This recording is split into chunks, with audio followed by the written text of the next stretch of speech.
우리가 지난 시간까지 해가지고 신라의 삼국통일, 그 다음에 뭐 고구려 백제의 부흥운동 이런 것들의 어떤 과정 이런 것들을 쭉 살펴봤고, 이번 시간부터는 이제 본격적으로 신라가 삼국을 통일한 이후 통일 신라에 대해서 우리가 한번 살펴보도록 할게요. 그래서 통일 신라에 대해서 우리가 살펴보는데, 그래서 먼저 우리가 통일 신라의 체제 정비를 좀 살펴보면, 요 시기에, 그래서 통일신라 시기에 우리가 먼저 이제 등장한 어떤 왕들, 주요 왕들의 어떤 업적들을 먼저 우리가 살펴보고 갈게요. 먼저 등장을 하는 게 이제 무열왕이 등장을 하는데, 무열왕은 우리가 앞서 살펴봤던 그 김춘추라고 하는 인물이 이제 왕위에 올라서 되는 게 바로 이 무열왕이 돼요. 김춘추가 요 신라 삼국 통일에 굉장히 큰 기여를 한 인물이죠. 그렇죠. 그래서 나당 동맹이 체결하는데 사실상 굉장히 중추적인 역할을 하면서 삼국 통일에 큰 기여를 한 인물이 바로 김춘추 무열왕이 되고, 그 다음에 요 김춘추 무열왕이 통일 신라에서 굉장히 큰 의미를 가지는 게 바로 최초의 진골 출신 왕이다라는 거예요. 우리가 앞서 이제 신라 삼국시대 배울 때 신라에는 독특한 신분제, 골품제가 있었다라고 배웠었죠. 골품제. 그 골품제는 성골, 진골, 그 다음에 육두품에서 일두품으로 이루어져 있고, 진골은 그렇죠, 최고 귀족이다라고 했었죠. 이렇게 진골은 최고 귀족으로서 권력을 가진 인물, 권력을 가진 세력, 계급이지만, 그렇죠, 성골, 즉 왕은 될 수 없는 거예요. 왕은 성골이 왕족이고 그들이 이제 왕이 되다 보니까. 그런데 이제 신라는 시간이 갈수록 이제 성골만 왕족이 되다 보니까 결국에는 이 성골의 숫자가 갈수록 줄어드는 거예요. 그러다 보니까 나중으로 쭉 시간이 갈수록 성골로서 왕위에 오를 사람들이 부족해지게 되고, 그러다 보니까 결국에는 더 이상 이제 왕위에 오를 성골들이 남아있지 않게 되고, 결국에는 그렇죠, 삼국통일에 굉장히 큰 기여를 한, 그 당시 큰 권력을 가지고 있던 요 진골 출신 김춘추가 왕위에 오르게 되는 거예요. 그래서 무열왕이 바로 최초의 진골 출신 왕으로서 이제 무열왕 이후부터는 쭉 진골 출신들이 왕위에 오르게 되는 거예요. 그 다음 이제 요 무열왕에 이어서 아들이 왕이 되는 게 바로 문무왕이 되죠. 문무왕 하면 우리가 뭐 가장 먼저 떠오를 수 있는 게 바로 문무왕릉이죠. 문무왕릉. 지금 경주 앞바다, 바다에다가 이 무덤을 만드신 분이 바로 문무왕이 되죠. 나는 죽어서도 뭐 용이 되어가지고 적들이 신라를 침입하는 걸 막아내겠다라고 하는 어떤 유언을 남기시면서 경주 앞바다에 있는 어떤 큰 돌 사이에다가 뭐 자신을 묻어달라라고 했던 게, 실제로도 거기에 진짜 뭐 시신이 그 당시 화장한 어떤 게 묻혀져 있다라고 알려져 있는 요 문무왕이 되는데, 문무왕 때 비로소야 이제 삼국 통일의 완성이 이루어지게 되는 거죠. 그래서 무열왕 때부터, 김춘추 때부터 시작한 요 삼국 통일의 어떤 꿈이 바로 요 문무왕 때 이루어지게 되고, 그 다음 등장을 하는 왕이 이제 신문왕인데, 신문왕은 요 통일신라에서 굉장히 중요한 인물이에요. 통일신라에서 굉장히 중요한 인물.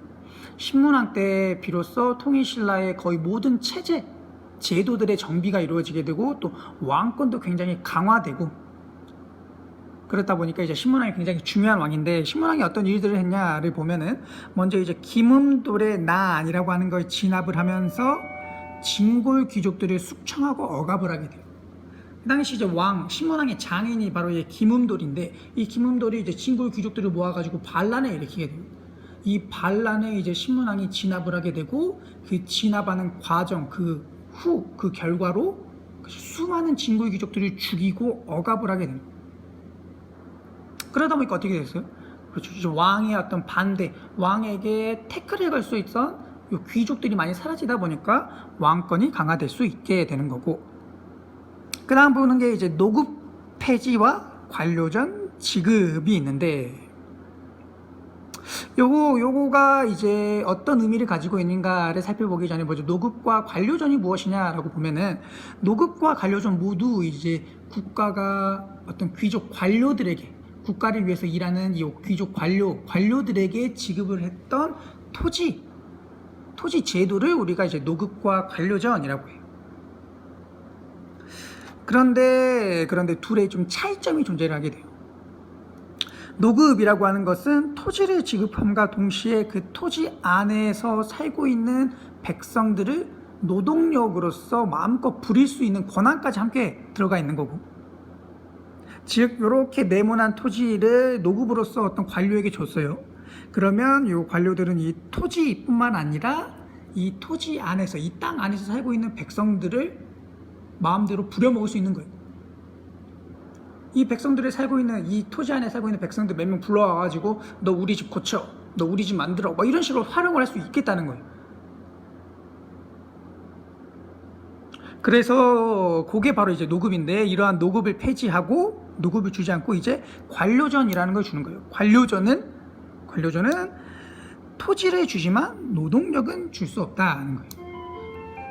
즉, 이 관료전 역시 관료들에게 일한 대가로서 주는 거지만 토지만 주고 노급처럼 노동력을 징발할 수 있는, 이 토지 안에 살고 있는 백성들의 노동력을 마음대로 활용할 수 있는 권한은 없애는 거예요. 즉, 노급을 폐지하고 관료전을 지급했다라고 하는 것은, 그렇죠, 귀족들의 어떤 권한, 귀족들의 힘을 약화시켰다는 거겠죠. 그래서 노급 폐지, 관료전 지급을 통해서 귀족들의 어떤 힘, 귀족들의 경제력도 조금 약화시키는 거고, 그 다음에는 이제 국학의 설립이 있어요. 국학의 설립. 국학이라고 하는 것은 이제 유학교육기관이 되겠어요. 유학교육기관.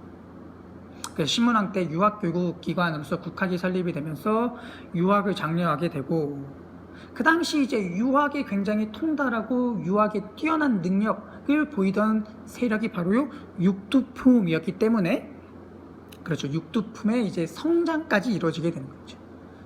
유학교육기관을 설립해서 이제 유학을 장려하다 보니까 이 유학에 뛰어난 세력들이었던, 유학에 뛰어난 인물들이었던 육두품이 성장을 하게 된다는 거죠. 그래서 그러다 보니까 결과적으로는